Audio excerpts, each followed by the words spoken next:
Hi folks, it's Andy and welcome to this week's Kendo Rant. We've got some fantastic questions for you today. There's loads of them, so we're going to jump right in, right after I've told you to like, share, subscribe, you know, all this sort of YouTube jazz, do all that stuff. And most importantly, if you like the videos that we put out for free, don't forget to support the channel by shopping at KendoStar.com. That's my website, of course. So I would say that it's the best equipment website in the world ever in the history of mankind. But if you don't believe me, check out our Trustpilot rating. We're the best reviewed Kendo equipment retailer online. So yeah, go and shop at KendoStar because it supports us and you get awesome stuff. So everybody wins. Okay, let's get into these questions. I've got my computer down here today, so apologies if I'm looking down as I'm reading them, okay? Okay, in the next Kendo Rant, do you think you could give some advice to my dad on starting his Kendo journey at 71? Maybe thoughts on how he should approach it in a different way from younger beginners. I'm sure he would appreciate it. Yeah,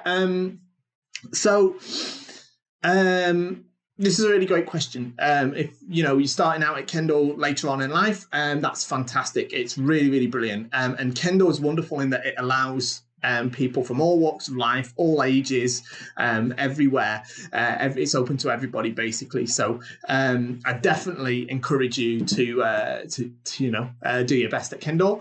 Obviously, everybody has different challenges when they approach Kendo, whether that's the age they're starting at, their social economic background, all sorts of things. The great thing about it, though, is that it is available to us all. So obviously, if you're starting Kendo later on, it's not possible to necessarily do Kendo the same way as you would if you were younger, so you have to bear that in mind. Now, your teachers will, of course, take that into consideration as well. There's no doubt about that. You have to work within your own limits in that respect, But like I say, the thing is Kendo's not just about being the fastest or the physically strongest, or even the most technically able. So what I really advise is the most important thing is that you continue Kendo. And one thing that I've experienced in teaching some older people who come to Kendo later in life is what I mean by that, not as sort of children, is that they often want to push themselves further than their body will allow them to. And the problem is with that is I understand the willingness to improve and do as best as you can, but if you push yourself too far, you could put yourself in a position where you might have to stop Kendo earlier, so or take a break from Kendo. So you need to balance that. All right, now you need to be aware of that the whole time. But if you do that, then I think Kendo has an awful lot to offer you. So I do encourage you to keep at it, but you must self-assess. You must keep an eye on yourself. If it's difficult to do Seizar, difficult to do Sonkyo, difficult to do certain things, Hayasaburi, some of the more sort of, what do you call it, like exhaustive practice methods, then I don't think that's a problem. Just have a word with the teacher and they're going to find a way to accommodate you. So don't worry too much on that front, but do your best, and I do encourage you very much to take everything that Kendo has to offer, because it is an awful lot. Okay, next one. Hi, Andy. I had a question about the Candogi himo. I have a cotton Candogi that was mistakenly sprayed with alcohol by my wife once, and the himo became very stiff and not as flexible and soft as it was before. Is there anything I can do to soften the himo fabric back to its original softness? Because it's now so stiff, sometimes the knot comes undone during practice. Okay, so this is a difficult one. It depends on the type of Candogi that you've got.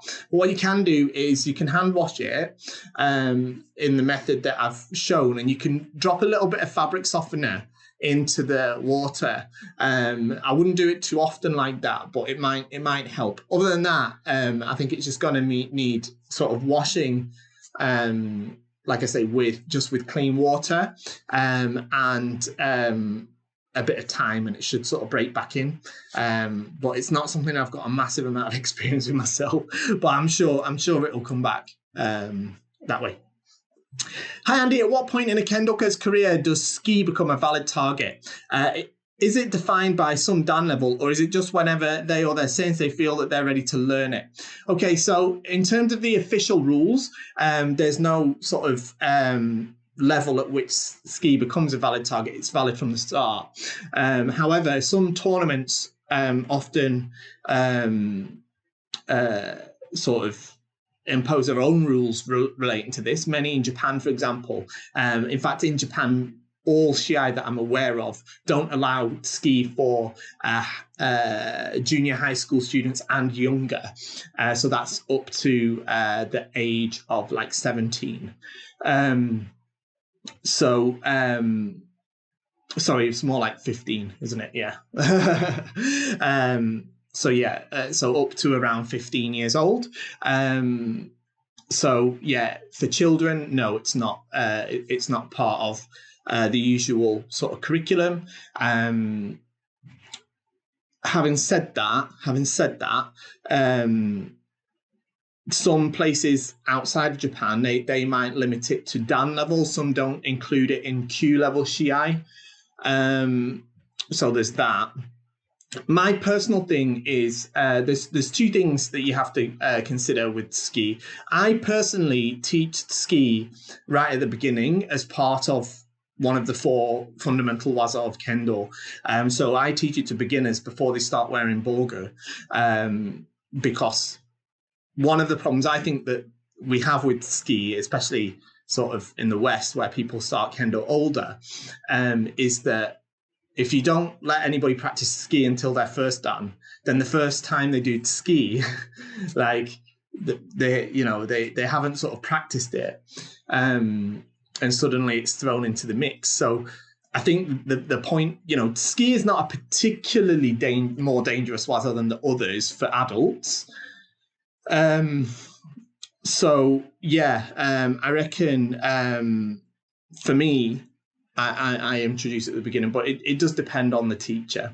Now, the other thing to bear in mind, though, is if the thing about ski is, like I say, in Japan, juniors under the age of 15 aren't able to do it. It's not part of their shiai, but also other kamae aren't either. So they're not allowed to do jodan either. So one thing I've sort of highlighted at tournaments in sort of outside Japan in the past is if we're going to sort of disallow ski, then you also have to disallow jodan and nito, because it sets them at a slightly unfair advantage.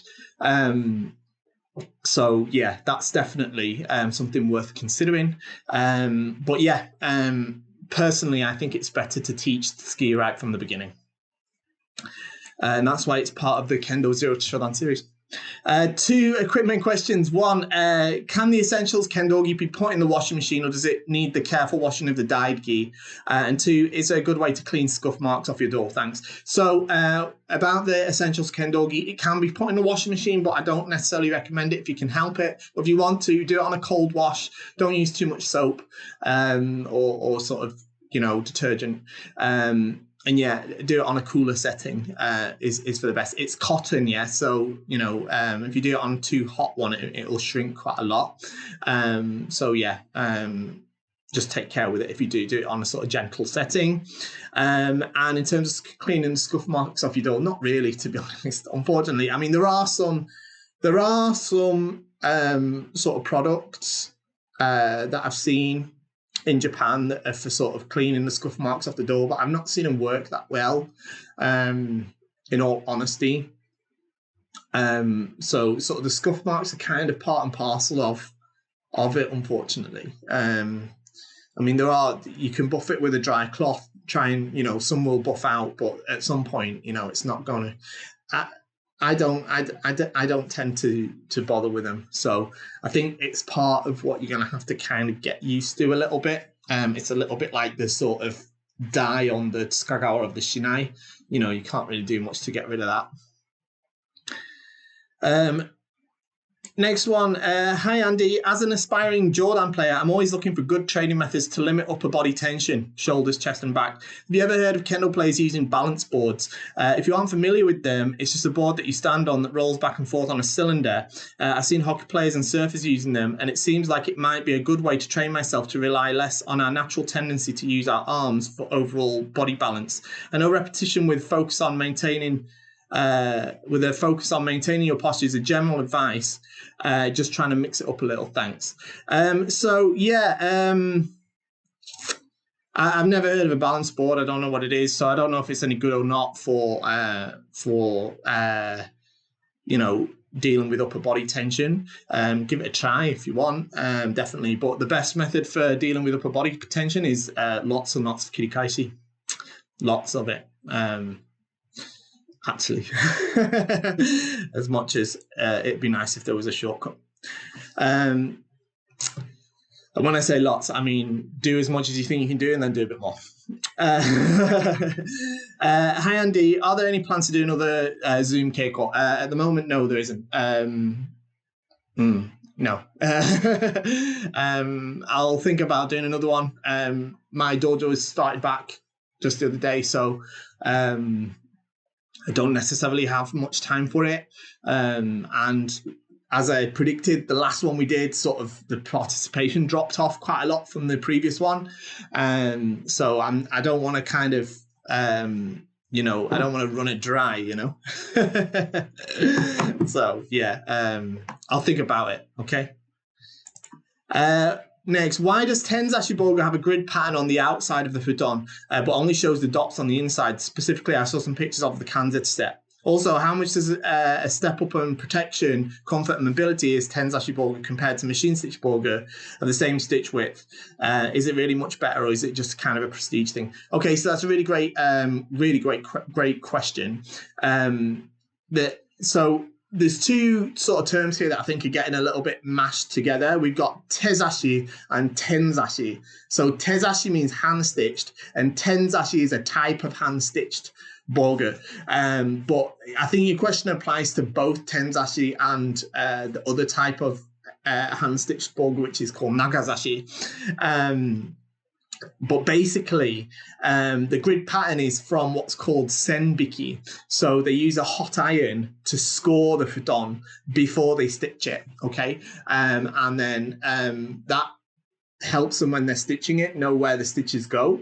For a start, is how they mark the futon. And then when they've done it, they do it further again to kind of amplify that, because it kind of compresses between the stitch lines, which amplifies the cushions a little bit. And it's considered to look very nice as well. I've seen recently some companies have done that senbiki technique on machine stitched boga, and they've basically taken like a standard machine stitched like synthetic leather boga and then done the senbiki to it, so it looks like a hand stitched boga, which I thought was quite cheeky. But yeah, that's what it is essentially. And yeah, I mean, obviously it's become kind of the hallmark appearance of hand stitched boga, so it's kind of considered to be part of the look of it. In terms of the protection, you get a little bit more out of hand stitched compared with the same stitch width. So to get the same sort of protection from a machine stitch set as you get from a hand stitch set, you do tend to have to go with a wider stitch width, and you need to have a little bit more protection in the futon. So yeah, what you find is that like just as a rough idea, it depends of course, but like something like the Kanzetsu, which is 2.0 bu, that is like the same, that equals about 6 millimeters in terms of the stitch width. And to get a similar level of protection, you need to go to sort of 8 millimeter, like the Praetor, to get the same sort of thickness out of the futon. It's a slight increase. It's not the same as it used to be. So back in the old days, before machine stitched boga came on as much as it has, like they only used really fine stitching on the machine stitch set, and the futon was really thin. You didn't get it was really hard, stiff, horrible stuff.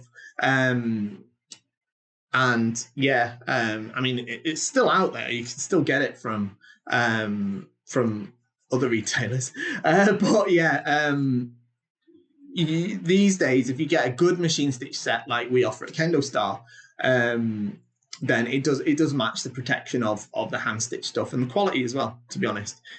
So in all honesty, I think we'll find probably 10, 15 years time, I think hand stitch ball glue will be extremely rare. Much like shark skin, it's not shark skin, but Samir door. They call them shark skin door. It's not shark skin. It's stingray skin door, because they've become much rarer now, because the availability of materials is much lower than it was before, and they don't provide much of a benefit to your Kendo rather than just an aesthetic sort of thing. I think we'll find hand stitch stuff goes in a similar direction, because the places that are making it are getting fewer and fewer, far between, and the quality of the machine stitch stuff is up there now as well. So I think you know, as sort of sadder thing as it is, I think machine stitch ball glue isn't something that's going to be hand stitch ball glue isn't something that's going to be around forever. Next one. Is it just me, or does it seem that Hikiwaza are seldom awarded a point? I at least think I see all the elements demonstrated that will grant a point when I watch high-level matches, but I'm obviously missing something. So, yeah, it is rare. It seems to be more rare that Hikiwaza is granted a point than other types of waza, especially outside of Japanese shiai. And there's two reasons, and to some extent in Japanese shiai as well.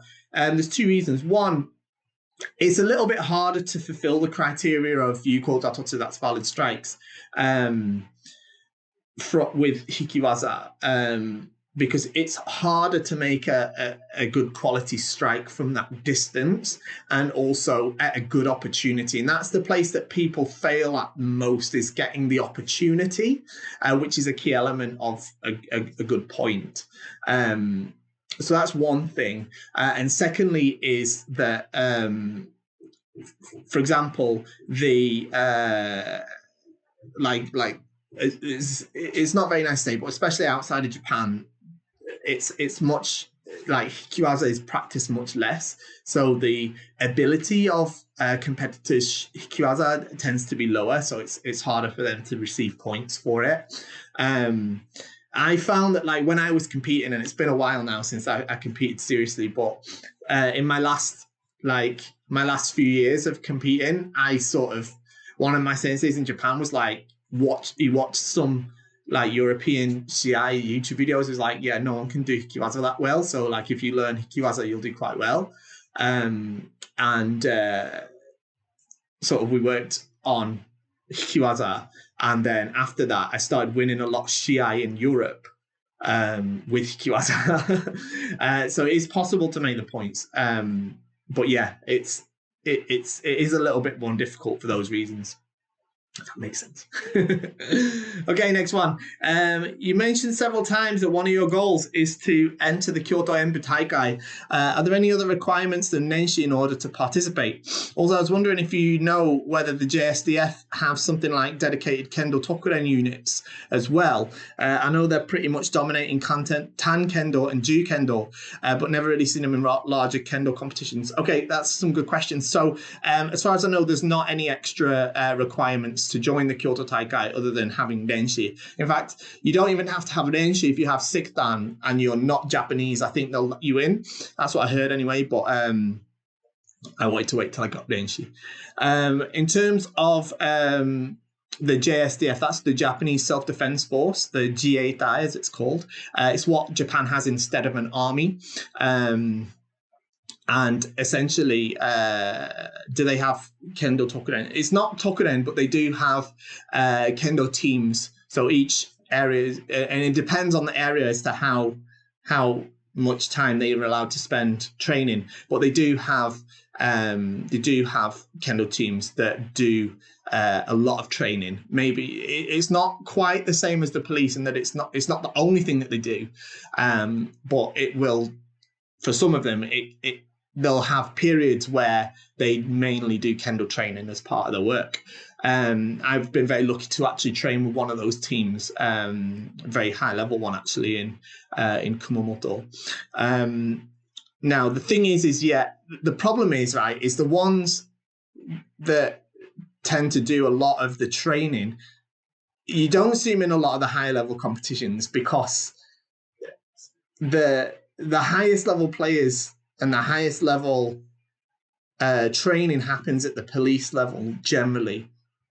So where these teams are, it's very, very, very fierce competition for that, like all Japan level Shiai. But you do see it. They do come through. Now they do have their own tournaments as well. There are tournaments in Japan. There's like an All Japan. I can't remember what it's called, but there's an All Japan tournament that's for, I think it's for members of the JSDF. Firefighters and I think prison guards, something like that. Like it's like a kind of that sort of tournament. There is one of those. So yeah, they do sort of exist. It's not exactly the same. And of course they do dominate in Ju-Kendo and Tan-Kendo, which is basically part of Ju-Kendo, right? I know it's not, but you know, they do them together because they're mainly the only people doing Ju-Kendo in Japan. So it's natural they dominate it, yeah?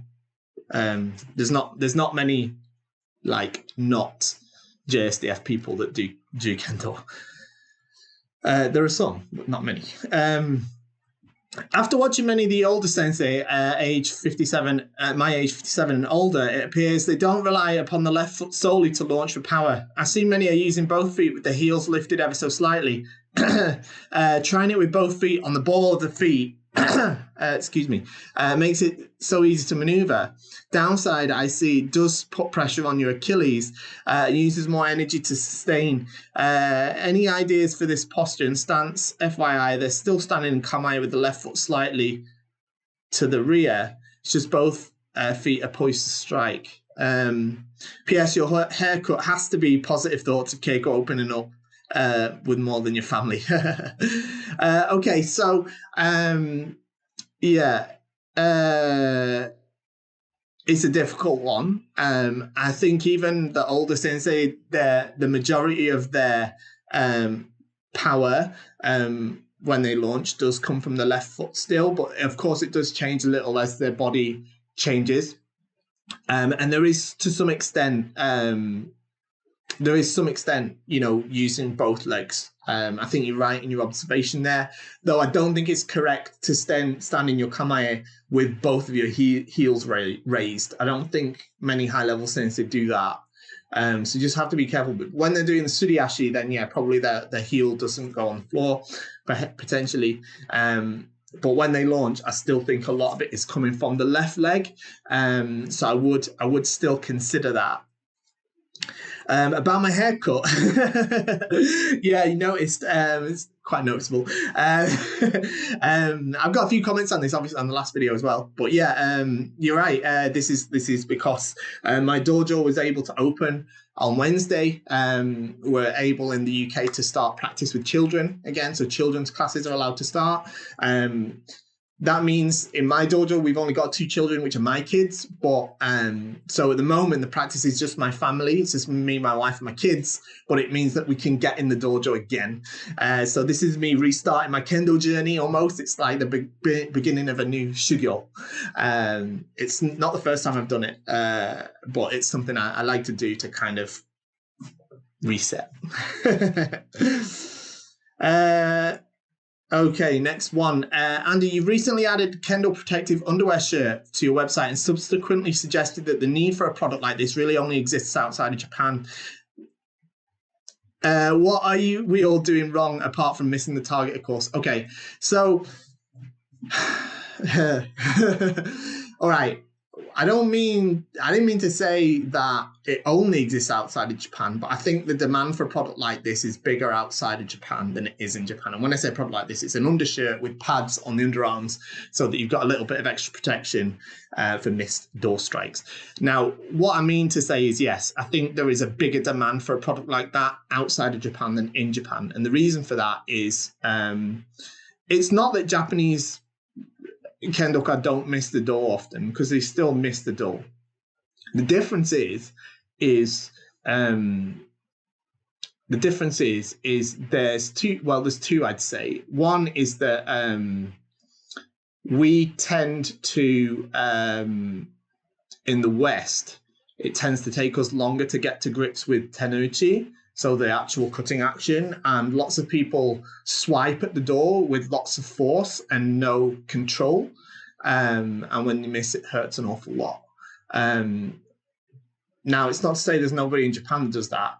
They're just not as common as they are outside of Japan, in my experience. And I don't see the sort of bruises and injuries that I see from Kendoka outside of Japan as often as I see them. You know, I see them less often in Japan than I see them outside of Japan. I've seen some horrific stuff. I've received some horrific stuff as well. And it's what it is it's to do with the way they control the shinai when they strike. You don't have to hit the door very hard for it to be considered ippon, or for it to be yuko tatotsu. Further, tobikomi door, like door where the opponent just stands and receives door, and you just hit door, as a method of Kihon Geiko is rarely practiced in Japan. All right, so I'd say that probably 80 to 90% of door strikes in Japan, especially to the migi door, are men nuki door, men kaishi door, some kind of ojiwaza as part of jigeiko or as part of ojiwaza practice. In which case, you especially don't need to make they don't need to be made with much power because the opponent is coming at you. Like I say, and as I've said in the Kendo show Zero to Shodan series, when you strike the door, often we see a Japanese player strike the door, a skilled Japanese player, and it goes bam, like a gunshot, and it makes a loud noise, and we assume it's because they've hit it really hard, but that isn't really the case. There's some force in it, but it's not like loads of power. It's an accurate strike on the right side part of the door. That's where that sound comes from, and that's obviously part of it as well. And then when they miss, it doesn't. You know, there is some power in it. It's still, you know, you feel it, but it's not like where, you know, people just smash at it, which is something you see more often from less experienced people outside of Japan, and especially when. And one last thing I'd say is, you know, if you look at some of the comments that product received when it was posted on social media, I think that gives us a clue as well as to why such a product is needed. Things that like this product is for wimps or sissies or whatever. You usually find that people that are in Kendo that have that sort of attitude are the ones that cause the most bruises to their partners. That attitude is far less common in Japan in my experience. Next one, dear Andy, thank you so much for all that you do. You've inspired me to pick up the shinai last Wednesday and start training at a local dojo. Fantastic. My sensei has been very impressed that I know all the terms and stances and wonder where I got it from. Hint, Zero to Shodan. Great. That's exactly what it's for. My question is how do you stop getting the area behind and under your left toe sore and blistery? I tried to keep my feet straight all the time, but all the ashi and lunging made them feel painful. Does KendoStar have any magic foot potion that cures the foot angle or foot blisters? Thanks so much. Okay, so no, there's no foot potion. But what you can do is, yes, you do need to have your feet straight, but definitely on the left foot at the base of the big toe is a vulnerable area, and lots of people do get blisters there, and I do as well. And what I tend to do is there's a tape. We have it on KendoStar. I think we sell it in packs of 6. There's 2 types. There's one that you heat up and then apply, and then there's the fabric type tape. That's what I use. I don't bother with the heat up one.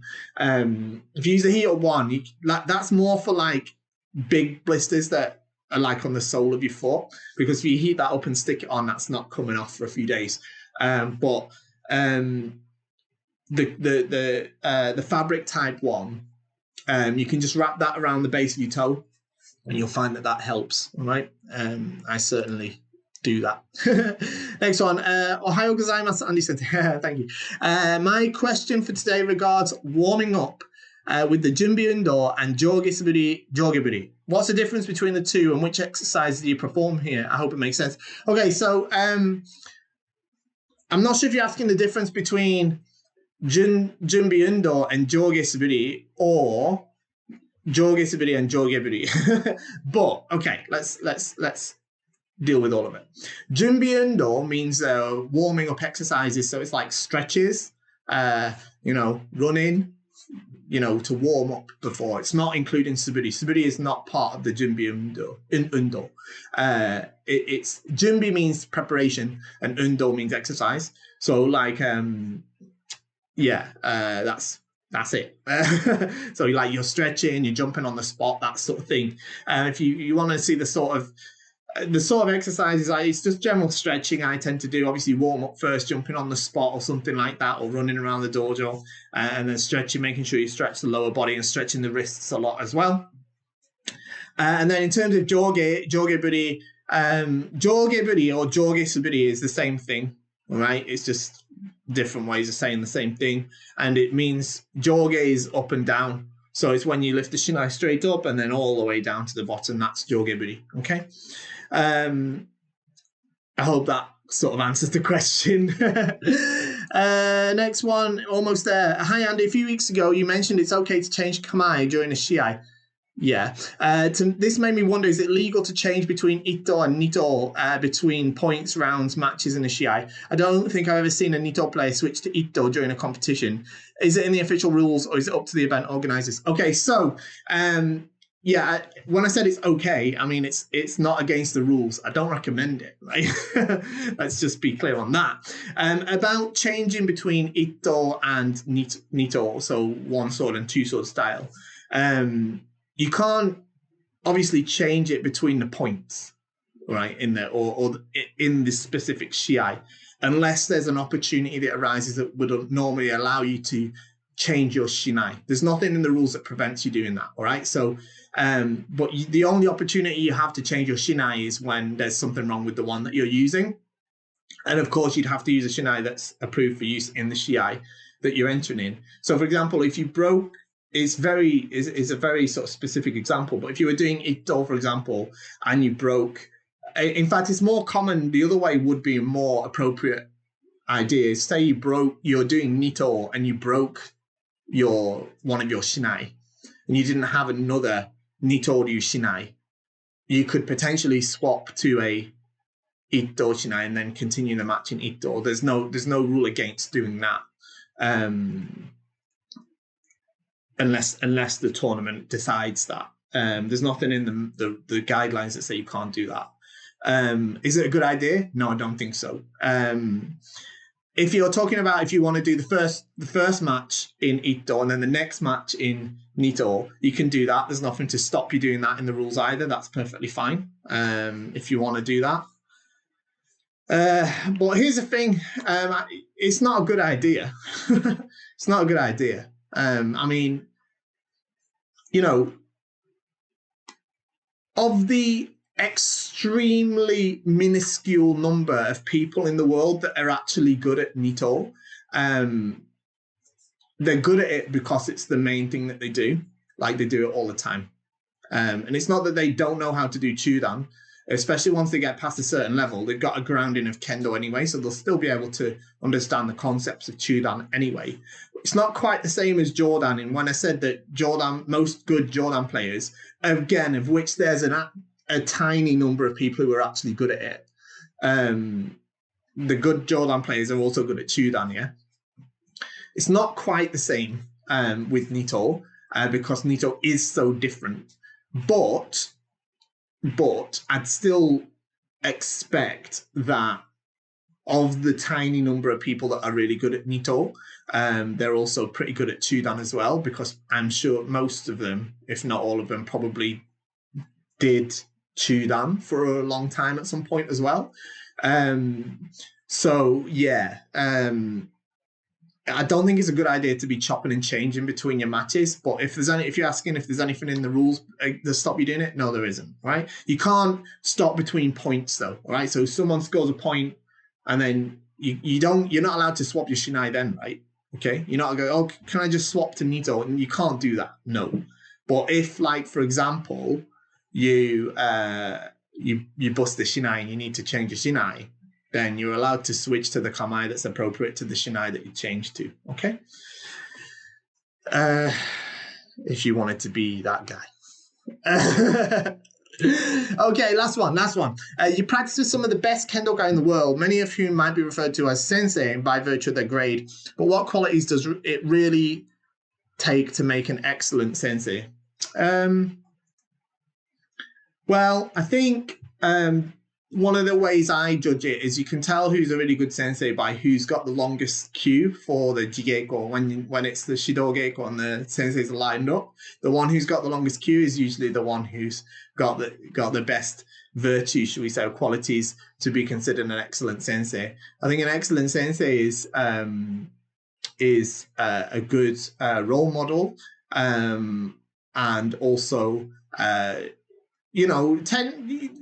usually quite a technically competent, of course, kendoka, but that doesn't necessarily mean successful in tournaments. All right, some of the best kendo teachers in the world don't have a particularly decorated tournament career. That's not the same thing, but they do need to be have obviously a technical understanding, and the thing is as well is they need to be honest to their to other kendoka.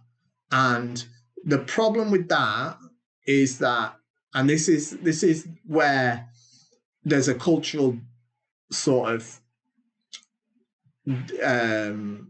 not disengaged, but it's kind of a little bit difficult to cross cultural boundaries with this, because in Japan that means to tell honestly, directly, what a student needs to improve on or to change, and that doesn't mean telling them they don't especially like the Japanese way, should we say. It's rare to find the Japanese sensei that believes in lots of encouragement, like positive reinforcement. More so recently probably, but you're not going to get a lot of usually if they're telling you you're good, it's often that they don't take you seriously. It's when they're criticizing you or giving you the hard feedback that's hard to hear, is when you know that they're that means they care enough about you to give you that sort of honest feedback. And that's a difficult thing because it doesn't translate well into Western society.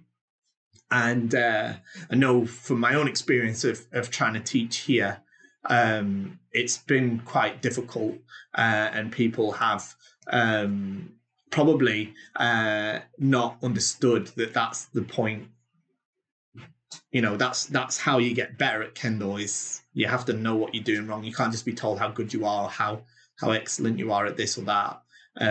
Or I don't think a good sensei makes you feel nice, I think is a good way of putting it. I haven't met a sensei that I think is there's some of the senseis I practice with, and like you said, like some of the best kendoka in the world,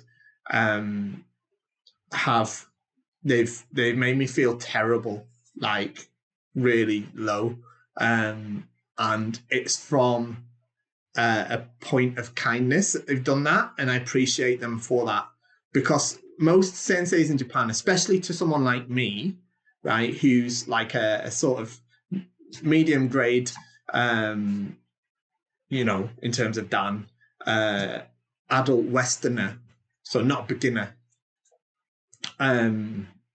Most will just look at me and go, "Oh yeah, you're pretty good for a foreigner." That's kind of the way they do it. So yeah, yeah, and then that's where it ends. You're pretty good for a, like I'm the only foreigner they've seen a lot of the time, and it's hard to get past that and to get the real not feedback, because they don't even give you feedback a lot. I know that I'm sort of rambling a bit here now, but they don't often even give you feedback like through words. Like it's usually just hints. And then the rest is you kind of have to discover yourself through what they've told you and through Keiko. I think they're the best sensei, but they're it's hard to deal with if you have a high opinion of yourself. So yeah, I think they're very humbling, which is part of it as well, isn't it? So that's it. Thank you for joining me today. Some great questions. Don't forget to like, share, subscribe, join the Kendo Show Early Access group, post your questions in there for next time. I usually put a post up asking for questions. That's where you want to put them. And don't forget to support the channel, shopping at KendoStar.com. See you all next time. Thanks for joining me. Bye-bye.